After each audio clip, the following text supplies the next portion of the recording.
স্কুলে যাইতে হইব, দেরি হয়ে যাইতেছে। সোহেল, সি সি সি সি, তোমার বাপি কি তোমার কিছুই শিখায় নাই? সকালবেলা উঠা তোমার শাশুড়ি উঠান ঝাড়ু দিতেছে, আর তুমি ঘরের মধ্যে জামাইয়ের হাত ধরে বইরিছো। জামাইয়ের হাতে তো ধরছে মা, অন্য বেটার হাত তো ধরে নেই। সকালবেলা ঘুম থেকে উঠা বাইরে যাওয়ার নাম নেই, তুই দোকানে যাবি না? যাবো না। আপনি উঠান ঝাড়ু দিতে গেলেন কেন?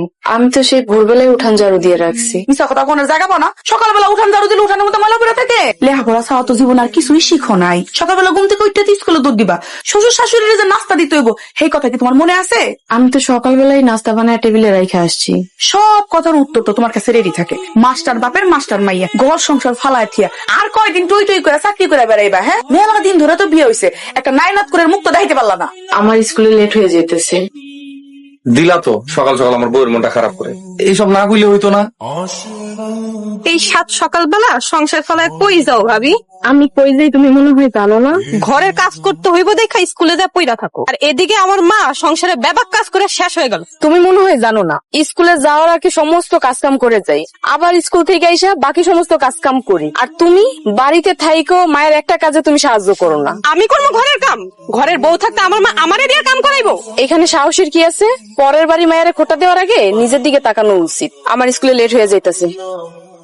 কি গো, সকাল সকালে তো সাপের মতন ফুসফুস করতেছো কে? কি কইলা? আমি সাপ? কইলাম সাপের মতন ফোনা তুলতেছো কেন? সবাই আমার শত্রু, পোলাটা তো বিয়া করে আমার চিনেই না, তুমিও আমার পিছে লাগছো। আমার পোলার রাজকপাল, ওর মতন ভাদাইন মারে হাতে মার মতন একটা লক্ষ্মী মায়া বিয়া করছে। ওই অলক্ষ্মী মায় আমার সব সুখ কাইরা নিছে, আমার নারী সেরা ধন রে কাইরা নিছে। বিয়া করণের পর থেকে পোলা আমার বউয়ের আসল ধরে থাকে।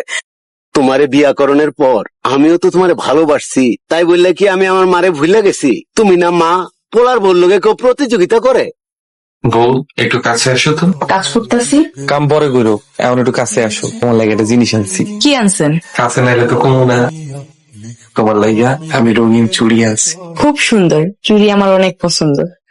এর লাগেই তো আনছি। এখন চুড়িটা একটু পরে আমার একটু দেখাও। এইখানে 2 ডজন চুড়ি, 1 ডজন নুপুরের। নুপুরের হইব কেন? আমি তো তোমার লাগে আনছি। এইটা আপনি কি করেন? 1 ডজন বোনের জন্য কিনবেন না? তুমি কি জানো এই সারা বছর কত কিছু কেনে? তুমি তো একটু সাজও না, কিছু কেনো না, এই সবগুলোই তোমার। নুপুরে চুড়ি না দিয়ে আমি চুড়ি কেমনে পরবো? আপনি বসেন, 1 ডজন নুপুরে দিয়ে আসি। এমনই যাইবা? সকালে যাইও। এইভাবে আর কতদিন নিল? এবার আমাদের বাড়ি বিয়ের প্রস্তাব পাঠাও। তুমি তো জানো আমি বেকার, টাকা লাগে গঞ্জে একটা দোকান দিতে পারতেছি না। দোকানে টাকা জোগাড় হইলে বিয়ের প্রস্তাব পাঠামো। তুমি টাকাই জোগাড় করতে থাকো, এদিকে আমার জন্য পাত্র দেখা শুরু হয়ে গেছে। তুমি দোকান দিতে দিতে তো আমার বিয়ে হয়ে যাইবো। আর একটু সময় দাও প্লিজ। তুমি তো জানো আমি তোমার অনেক ভালোবাসি, তোমার ছাড়া আমি বাসুম না। কেউ দেখে ফেলে আবার বিপদ হয়ে যাবে। তুমি কোনো চিন্তা করো না, কোনো একটা ব্যবস্থা হয়ে যাবো। নুপুরে নীলের সাথে সম্পর্ক, একটা বেকার ছেলের সাথে বিয়ে কি এই বাড়িতে মাইনা নিব? তাইলে এখন কি হবে?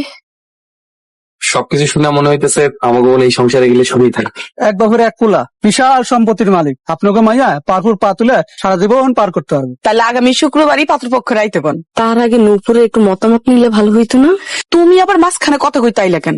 এত ভালো পাত্র হাত ছাড়া করণ যাবো না। নুপুরের লগে কথা কইলে ভালো হইতো। তুমি কোনো চিন্তা করো না, আমাকে পছন্দের পাত্ররে নুপুর পছন্দ করবো। তুই ঠিকই কইছস, আমাগো মাইয়ারে আমরা আদর্শ শিক্ষা দিয়েই বড় করছি। আমগো মতের উপর অমত করবো না, আমাগো সিদ্ধান্তই মাইনা নিব। তাহলে মিষ্টি মুখ করেন। আপনারাও নেন, আপনারাও নেন। না না না, নেন আপনি।